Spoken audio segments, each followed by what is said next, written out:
베다니에서 예수님이 심한 피부병 앓았던 시몬의 집에 머무실 때였다. 음식을 드시려고 비스듬히 앉아 계실 때에 어떤 여자가 왔는데 값비싼 진품 나르드 향유가 담긴 고급 병을 들고 있었다. 그는 그 병을 깨뜨려 열고 기름을 예수님의 머리에 부어드렸다. 몇몇 사람은 화가 치밀어 서로 떠들어댔다. 뭘 위해 향유를 이렇게 헛되이 써버렸단 말인가요? 이 향유를 팔면 300데나리온보다 더 받았을 텐데요. 그 돈을 가난한 사람들에게 줄 수 있었을 텐데요. 그러고는 그들은 그 여자를 거세게 나무랐다. 예수님이 말씀하셨다. 그냥 놔두세요. 왜 이 여자를 성가시게 합니까? 그는 좋은 일을 내게 해 주었어요. 가난한 사람들은 늘 여러분과 함께 있어요. 그리고 여러분에게 뜻만 있으면 그들에게 잘해 줄 수 있어요. 그러나 나는 늘 있는 게 아닙니다. 이 여자는 힘 닿는 데까지 했습니다. 내 몸에 향유를 미리 부은 것은 장례를 위한 것입니다. 아멘. 여러분에게 말합니다. 온 세상 어디에든 복음이 선포되는 곳에서는 이 여자가 한 일도 언급되어 그를 기억하게 될 것입니다. 저녁이 되자 예수님이 12과 함께 오신다. 그들이 기대어 앉아서 먹고 있을 때 예수님이 말씀하셨다. 아멘. 그대들에게 말합니다. 그대들 가운데 하나가 나를 넘겨줄 것입니다. 그는 나하고 한 상에서 먹는 사람입니다. 제자들이 괴로워하면서 한 사람씩 예수님께 여쭈기 시작했다. 설마 저는 아니지요? 예수님이 그들에게 대답하셨다. 그대들 12 가운데 하나인데 나하고 한솥밥 먹는 사람입니다. 인자는 떠나갑니다.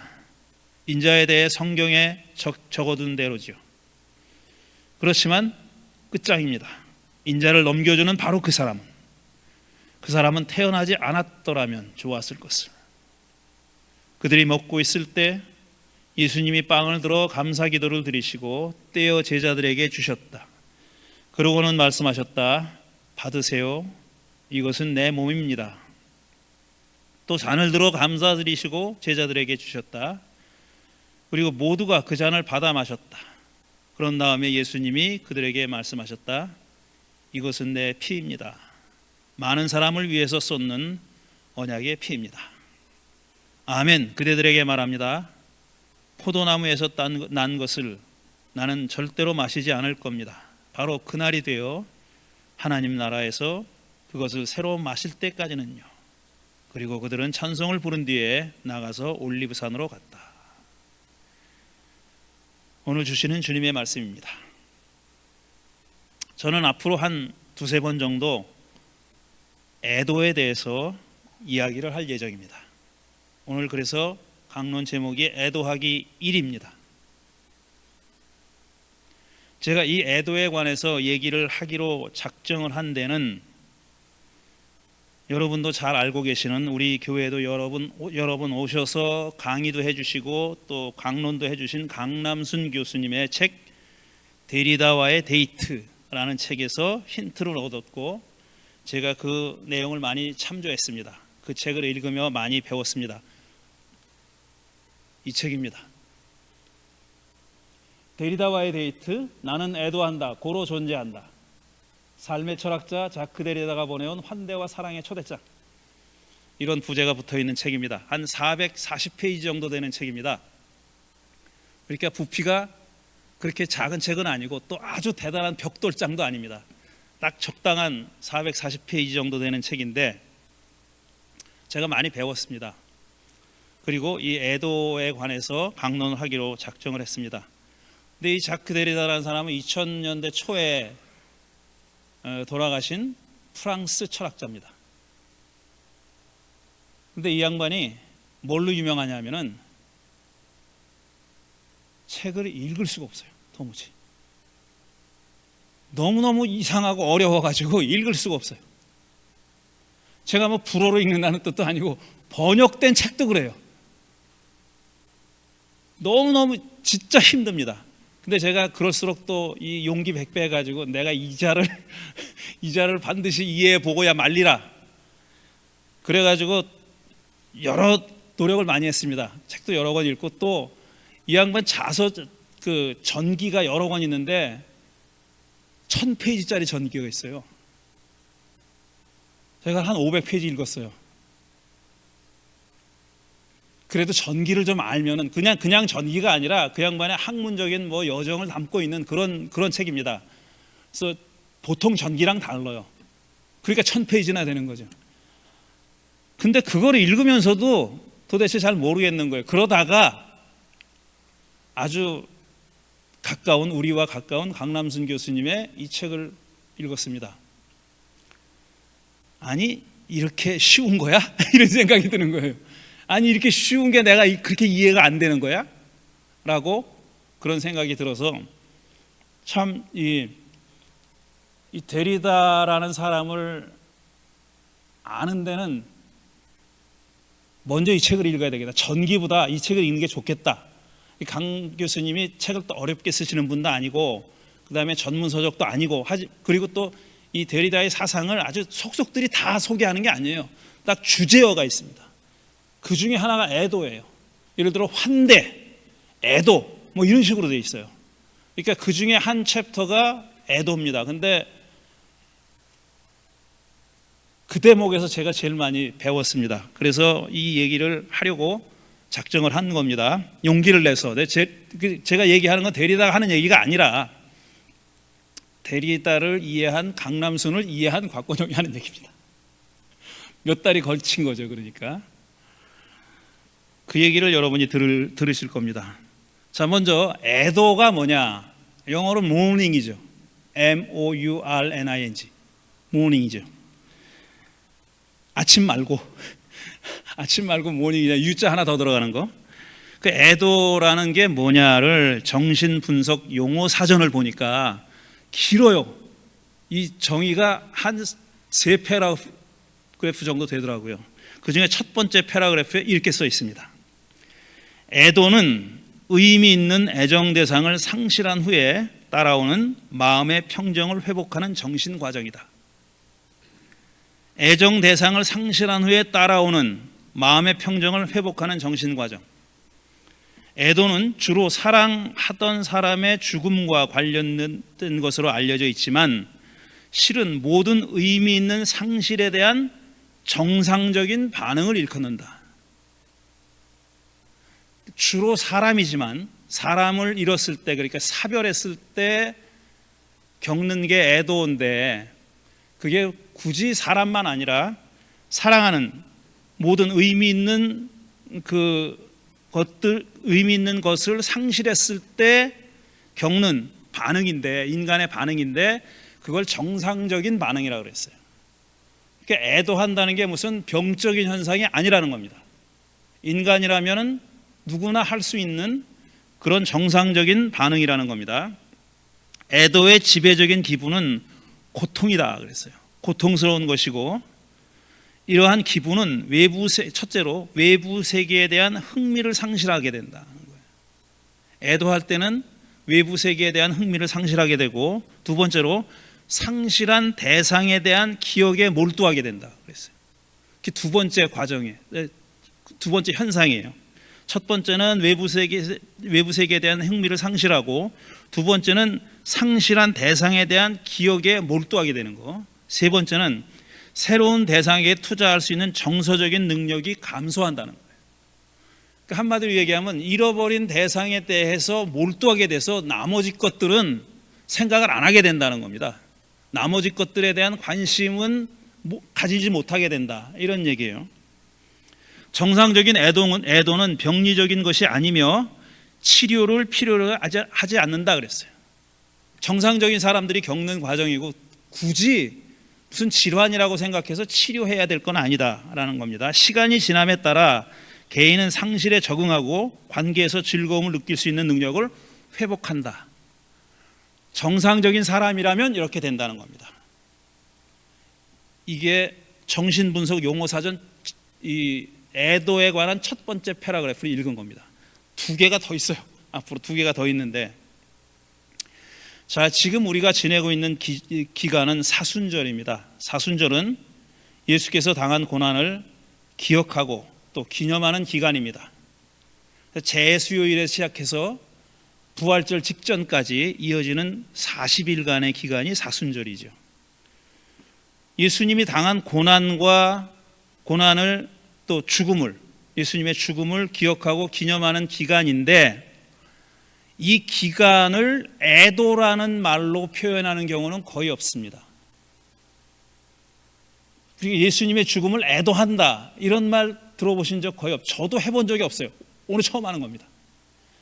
그 애도라는 말하고 예수님의 고난, 사순절하고는 그렇게 잘 달라붙지 않는 말이었습니다. 아직까지 이 애도라는 말을 사순절에 사용하는 사람들이 그렇게 많지 않았어요. 왜냐하면은 지난주에도 말씀드렸듯이 우리는 이 예수님의 고통의 시간의 결말이 뭔지 알기 때문에, 그건 부활이죠.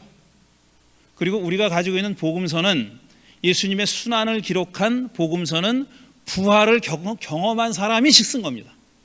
그러니까 부활이라는 사건이 일어날 줄 전혀 모르고, 꿈에도 모르고 있던 사람이 쓴 게 아니라 부활을 경험한 사람이 남긴 기록입니다.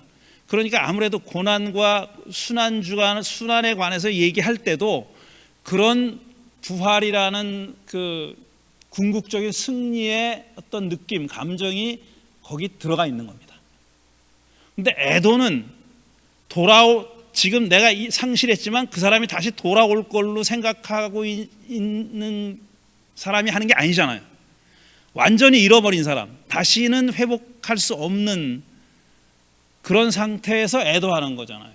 그러니까 애도라는 말을 우리 예수님의 순환과 관련해서 그리 사용하지 않았던 이유는 거기 있다고 생각합니다. 그런데 복음서에는 애도의 분위기가 많이 풍기는 그런 이야기들이 있습니다. 그 가운데 2개의 에피소드를 오늘 읽은 겁니다. 예수님 일행이 베다니 시몬의 집에 머물고 계셨을 때 한 여자가 값비싼 진품 나르드 향유가 담긴 고급 병을 들고 왔다 그랬어요. 이 사람이 병을 들고 온 겁니다. 근데 그 안에는 정말 진품 고급 값비싼 나르드 향유가 들어있었던 거예요. 그런데 그 여자가 예수님과 일행이 식사하는 자리에서 그 병을 깹니다. 그 병을 깨고 그 기름을, 나르드 향유 기름을 예수님의 머리에 부어드렸다는 거예요. 뜬금없는 행동이죠. 글쎄, 이 베다니 시몬의 집에서 있었던 식사 자리의 분위기가 어땠는지는 우리가 알 수 없습니다. 무슨 침울한 분위기였는지, 아니면 그냥 평범한 식사 분위기였는지, 아니면 조금 더 포도주도 한잔 하고 그래가지고 조금 기분이 이렇게 고조된 분위기였는지 알 수가 없어요, 우리는. 그런데 그 분위기가 어쨌든지 간에, 어떤 분위기였든지 간에 이 여인이 들어와서 한 이 행동 때문에 완전히 분위기가 달라졌겠죠.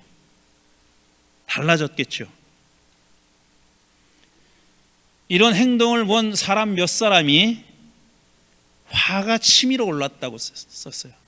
우리 성경의 새한글 성경이 화가 치밀어 올랐다. 그냥 보통 화를 낸 게 아닙니다. 그냥 조용히 꿍얼꿍얼 거린 게 아니에요. 궁시렁거린 게 아니에요. 대놓고 큰 소리로 화를 낸 겁니다. 저 미친 여자 아니야? 이런 식으로 화를 낸 거예요. 그렇게 화가 치밀어서 떠들어대는 겁니다. 왜 그 값비싼 향유를 헛되이 써버리냐고. 그걸 팔았다라면 300데나리온이나 받았을 거라고요. 300데나리온이니까 한 성인의 하루 일당의 300배예요. 300명의 하루 일당이고 한 사람이 300일, 거의 1년 동안 일한 일당입니다. 그러니까 얼마나 큰 돈이에요.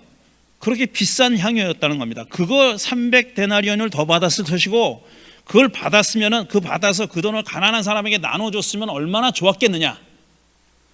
이러면서 화가 치밀어서 그 여자를 거세게 나무랐다 그랬어요. 그냥 허공에다 대고 화를 낸 게 아니라 그 행동을 한 그 여자를 겨냥해서 그 여자한테 거세게 나무란 겁니다. 그 여자를. 생각해보면 굉장히 합리적인 생각이에요. 말하자면 낭비죠, 낭비. 그 값비싼 향유와 병을 깨서 주워 담을 수도 없어요. 다시 주워 담을 수 없는 그런 낭비적인 행동을 했으니까 그걸 팔아서 가난한 사람에게 주었으면 얼마나 좋았겠느냐. 그렇지만 예수님은 왜 그 여자를 닥달하냐고 그렇게 막 닥달하는 사람들을 나무랬습니다. 나무랬단 말은 본문에 없지만 왜 여자한테 그렇게 여자를 못 살게 구냐고 그렇게 말씀하신 다음에 그녀를 칭찬했다 그랬어요. 그녀의 행동을 칭찬한 겁니다. 그러면서 이렇게 말씀하시죠. 가난한 사람들은 늘 여러분과 함께 있어요. 그리고 여러분에게 뜻만 있으면 그들에게 잘해줄 수 있어요. 그러나 나는 늘 있는 게 아닙니다. 이 여자는 힘 닿는 데까지 했습니다. 내 몸에 향유를 미리 부은 것은 장례를 위한 겁니다. 그랬어요. 내 몸에 향유를 부은 것은 장례를 위한 겁니다. 그 식사 자리의 분위기가 어땠는지 모르지만 적어도 애도의 분위기는 아니었을 겁니다. 그랬겠죠. 아직 예수님이 버젓이 살아계시고 자기들과 같이 식사를 하시는데 무슨 애도할 일이 있는 건 아니잖아요. 그러니까 애도의 분위기는 아니었는데 예수님의 이 한 말씀이 바로 그 분위기를 애도의 분위기로 만들었고 그 여자는 애도의 행위를 한 겁니다. 전통에 따르면 죽은 사람의 시신에 향유를 붓는 것이 그 당시의 제사 관습입니다. 그래서 예수님이 십자가에 달려 죽은 다음에 여인들이 향유도 붓지 않았네, 우리 주님께 향유도 붓지 않았네 하고 무덤으로 찾아간 거예요. 왜냐? 시신에게 그에 마땅한 합당한 그런 예우를 갖추려고 향유를 부으려고 간 겁니다. 근데 그때는 이미 제자들 예수님이 없었죠. 무덤에 없었죠. 향유를 여기서 부은 겁니다. 근데 전통과 어긋나는 건 뭐냐면 향유는 시신에 붓는 거예요. 죽은 다음에 시신에 붓는 거예요. 근데 지금 이 여인은 살아있는 예수님의 머리에다가 향유를 부은 겁니다. 그러니까 애도의 전통에 어긋나는 벗어난 행위를 한 거죠. 그래서 그 자리에 있던 사람들은 그게 애도의 자리가 아니었으니까 그 여인의 행동을 이해할 수가 없었고, 일단 돈으로 따져도 비싼 걸 낭비했고, 그 다음에 또 하나, 아니 예수님이 죽었어? 왜 향유를 붓고 난리야? 이렇게 된 거예요. 그러니까 두 가지 이유 때문에 여인을 비난한 겁니다. 하지만 예수님은 그 여인의 행위를 애도의 행위로 보신 겁니다. 내 몸에 미리 향유를 부은 것은 장례를 위한 겁니다. 그랬잖아요. 그러니까 이 여인이 한 향유를 부은 행위는 그 여인의 애도의 행위입니다. 그 여인이 미리 애도한 거예요. 그 다음 얘기도 밥 먹는 얘기입니다. 소위 최후의 만찬이라는 거죠. 예수께서 체포되던 날 저녁에 이런 일이 일어났으니 이때의 분위기는 아마 베다니 시몬의 집에서 식사했던 분위기랑은 달랐을 겁니다. 우리가 시몬의 집에서의 식사 분위기, 그러니까 여인이 향유를 부었던 그 자리가 분위기가 어땠는지는 모르지만 최후의 만찬 분위기는 얼마든지 짐작할 수가 있습니다. 아, 이게 거의 끝날이 왔구나 라는 생각, 뭔가 알 수는 없지만 굉장히 결정적인 사건이, 비극적인 사건이 일어날 수 있다는 것을 그 자리에 참석한 사람들은 아마 예감했을 겁니다. 그런 자리였을 거라고요.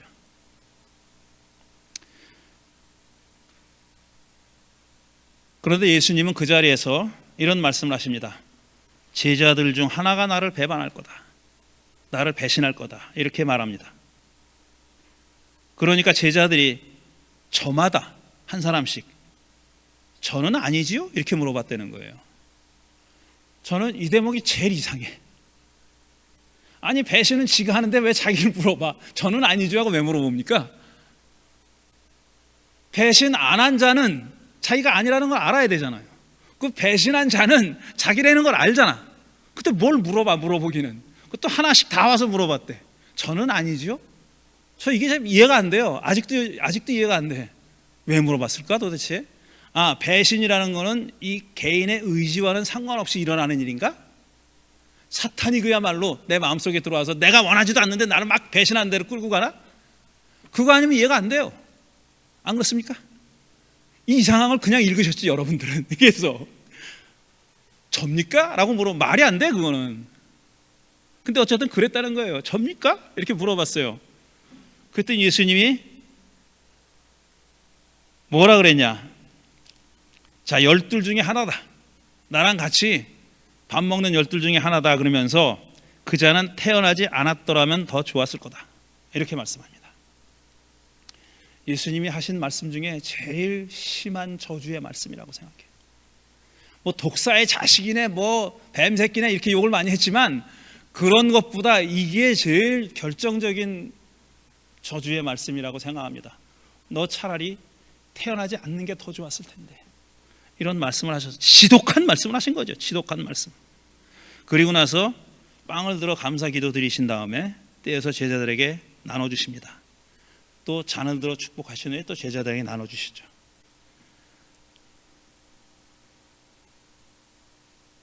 저는 이 얘기, 우리가 성찬식마다 하는 그 얘기를 이렇게 있습니다. 예수님이 나를 이렇게 애도해 달라고.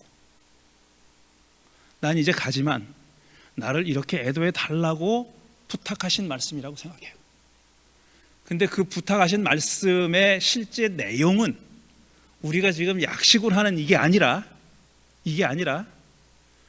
정말 빵을 나누고 포도주를 나누고 실제 삶에서 그렇게 하라는 말씀으로 저는 읽습니다. 그리고 그게 예수님이 지금 최후의 만찬 자리에서 당신을 이렇게 애도해 달라고 부탁하신 거라고 저는 그렇게 읽습니다.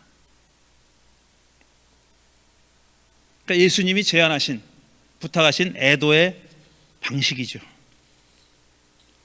앞에서 제가 일부 인용한 정신분석 용어 사전에 따르면 애도는 그 다음 패러그래프가 이거예요. 의미 있는 애정 대상을 상실한 후에 따라오는 마음의 평정을 회복하는 정신 과정이라면서 끝까지 읽었죠. 그 다음에 애도는 여기에 그치지 않고 애도 과정에 있는 사람은 현실 검증 능력을 유지하고 있고 사랑하던 대상이 더 이상 존재하지 않는다는 것을 인정한다고 해도 처음에는 상실한 대상에 대한 애착을 거두어 들이기가 힘들다. 그러니까 머리로는 안다고 해도 이제 떠나갔구나, 어쩔 수 없구나 안다고 해도 마음 항상 머리보다 뒤늦게 간다 이거예요. 머리보다 걷는 속도가 느리다는 겁니다. 처음에는 상실한 대상에 대한 애착을 거두어 들일 수 없다고 합니다. 그러나 애도 작업은 이제 말씀드리는 3개의 연속적인 단계를 거치면서 진행된다고 하는데, 한 단계가 잘 이루어지면 그 다음 단계로 넘어가서 그것도 잘 이루어진다 이렇게 얘기했어요. 첫 번째 단계가 뭐냐면 상실과 상실의 상황을 이해하고 수용하고 대처하는 단계. 내가 진짜 잃어버렸구나, 다시는 돌이킬 수가 없구나, 되돌릴 수가 없구나 하는 것을 이해한다는 거, 이해하고 수용하는 단계가 첫 번째 단계고, 이게 잘 이루어지면은 상실의 두 번째 단계가 상실의 대상에 대한 애착과 동일시를 철회해야 한다 그랬어요. 철회함으로써 적절한 애도를 수행하는 단계. 그러니까 이해하고 수용하는 것은 정말 초기 단계고, 그게 이루어져야 그 다음에 진짜 애도가 시작된다, 이런 뜻으로 저는 이해합니다. 마지막으로 3번째가 개인의 성숙 수준에 맞는 정서적 생활로 복귀하며 새로운 관계를 형성하는 단계다, 이걸 합니다.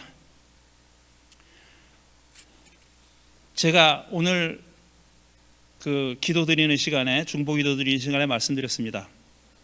우리 조혜경 교우의 아버님이 엊그저께까지만 하더라도 뭐 간호사가 1달, 2달까지도 내다본다 했는데, 오늘 아침에 받은 전화는 당장 돌아가실 수도 있다라는 겁니다. 그걸 준비하라고 연락이 왔다고 했어요. 그래서 제가 그 아버님을 뵈러 갔을 때는 곧 돌아가실 줄 알았어요. 그래서 무슨 가서 예배를 드리면 무슨 얘기를 할까, 무슨 말을 할까 그러다가 떠올랐습니다. 제가 아주 오래전에 쓴 예수와 함께 본 영화라는 책에 뒤져보니까 한 그 자리에 가서 같이 나누면 좋겠다 하는 얘기가 한 3개 정도 있더라고요. 하나는 8월의 크리스마스라는 영화를 보고 쓴 글입니다. 그 책에 나오는 글 중에 베스트입니다. 자기가 자기 글을 이렇게 베스트라고 얘기하는 게 좀 우습긴 하지만 제가 읽어봐도 와, 이걸 내가 썼어? 라고 생각할 정도예요. 그 다음에 또 두 번째가 모리와 함께한 화요일이라는 글입니다. 그 2개가 제일 떠올랐어요. 그래서 제가 모리와 함께한 화요일을 읽으려고 이렇게 준비해 갔습니다.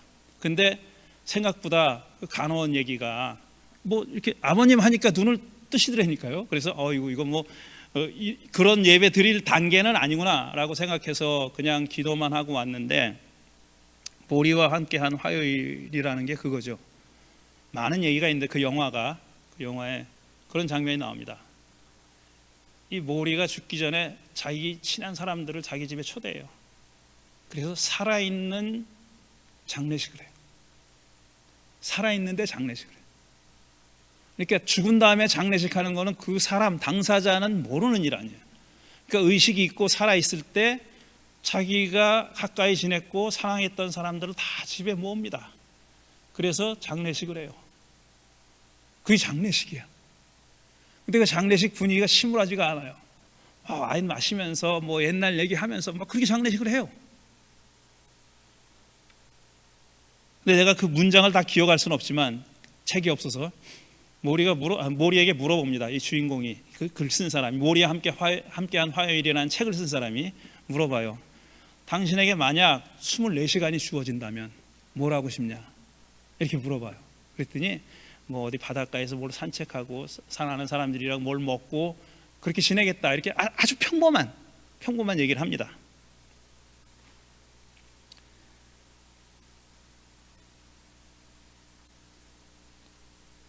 그래서 한 20년쯤 전에 우리 교인 한 분이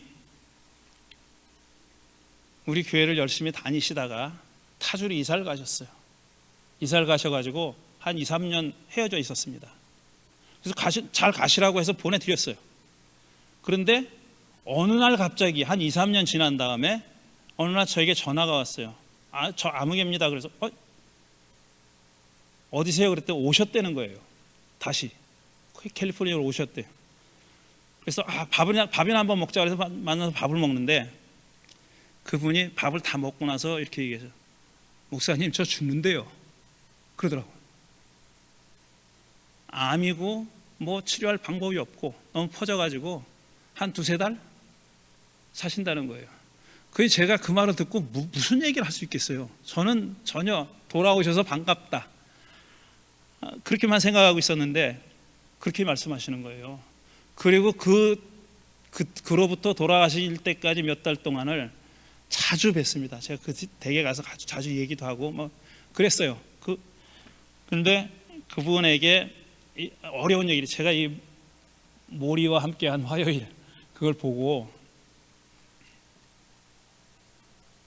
집사님 살아계실 때 장례식하면 어때요? 하고 물어봤어요. 그랬더니 거기에 대해서는 뭐라고 얘기를 안 하시더라고요.